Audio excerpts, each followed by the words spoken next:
اللہ تعالیٰ قرآن حکیم کی سورۃ البقرہ کی آیت 102 میں فرماتے ہیں، اور ان کے پیچھے لگ گئے جو سلیمان کے عہد سلطنت میں شیاطین پڑھا کرتے تھے، اور سلیمان نے کفر نہ کیا بلکہ شیطان ہی کفر کرتے تھے، جو لوگوں کو جادو سکھاتے تھے، اور ان باتوں کے بھی پیچھے چلے گئے جو شہر بابل میں دو فرشتوں ہاروت اور ماروت پر اتری تھی، اور وہ دونوں کسی کو کچھ نہیں سکھاتے تھے جب تک یہ نہ کہہ دیتے کہ ہم تو نری آزمائش ہیں، تم کفر میں نہ پڑو۔ غرض لوگ ان سے ایسا جادو سیکھتے جیسے میاں بیوی میں جدائی ڈال دیں، اور وہ اس سے کسی کا کچھ نہیں بگاڑ سکتے تھے مگر خدا کے حکم کے سوا، اور وہ سیکھتے ہیں جو انہیں نقصان دے گا نفع نہ دے گا، اور بے شک ضرور انہیں معلوم ہے کہ جس نے یہ سودا لیا آخرت میں اس کا کچھ حصہ نہیں، اور جس چیز کے عوض انہوں نے اپنی جانوں کو بیچ ڈالا وہ بری تھی،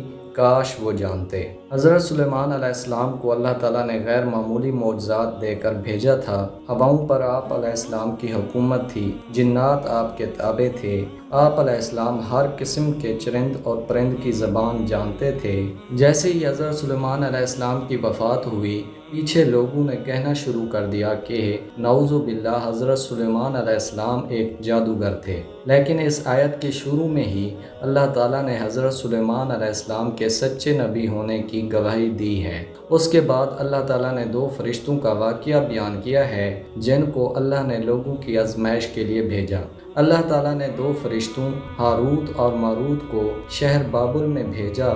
بابل عراق کا ایک شہر ہے، یہ سب سے قدیم شہر ہے، سب سے پہلی اور قدیم ثقافت بابل شہر کی ہی مانی جاتی ہے، لہٰذا ہم حضرت ابراہیم علیہ السلام، حضرت موسیٰ علیہ السلام اور حضرت سلیمان علیہ السلام سے بھی پہلے ابتدائی دور کی بات کر رہے ہیں جہاں سے جادو کا آغاز ہوا۔ لہٰذا اللہ تعالیٰ نے دو فرشتوں ہاروت اور ماروت کو کچھ باتوں کے ساتھ شہر بابل پر اتارا، اور ان کو اجازت دی گئی کہ وہ ایسے شخص کو جادو کا فن سکھا سکتے ہیں جو ان سے سیکھنا چاہتا ہو۔ جو بھی ان سے یہ سیکھنے کو آتا تو فرشتے ان سے کہتے کہ ہم اللہ کی طرف سے آزمائش ہیں، ہم سے یہ سیکھ کر کفر نہ کرو، لیکن لوگ پھر بھی باز نہ آئے، اور وہ لوگوں کو ایسا جادو سکھاتے جو میاں بیوی کے درمیان جدائی ڈال دیتا۔ آگے اللہ تعالیٰ فرماتے ہیں کہ یہ جادو، طلسم یا یہ سحر وغیرہ جو کچھ بھی انہوں نے سیکھا، ان سب سے وہ کسی کا کچھ نہیں بگاڑ سکتے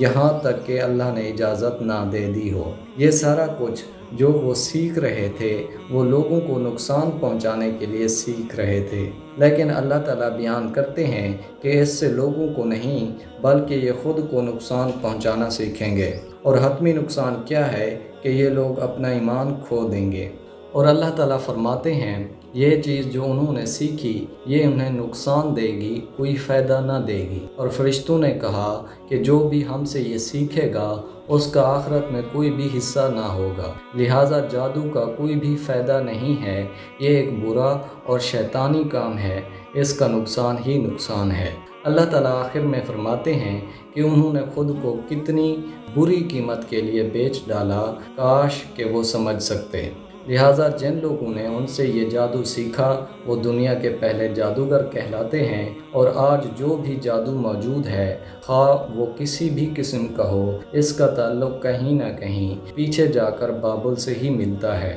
جادو ایک طرح کا نہیں ہوتا، ان کی مختلف فنون اور طریقے ہوتے ہیں، اور ان سب فنون اور طریقوں کا ماخذ اور اوریجن بابل ہی ہے۔ اللہ رب العزت سے دعا ہے کہ اللہ ہمیں جادو سے محفوظ رکھے اور ہمارے ایمان کی حفاظت فرمائے۔ آج کی ویڈیو میں بس اتنا ہی، امید ہے آپ کو ہماری یہ کاوش ضرور پسند آئی ہوگی۔ اگر مزید اس طرح کی ویڈیوز دیکھنا چاہتے ہیں تو ہمارے اس چینل کو ضرور سبسکرائب کیجئے اور ویڈیو کو لائک اور شیئر ضرور کیجئے۔ Thanks for watching. اللہ حافظ۔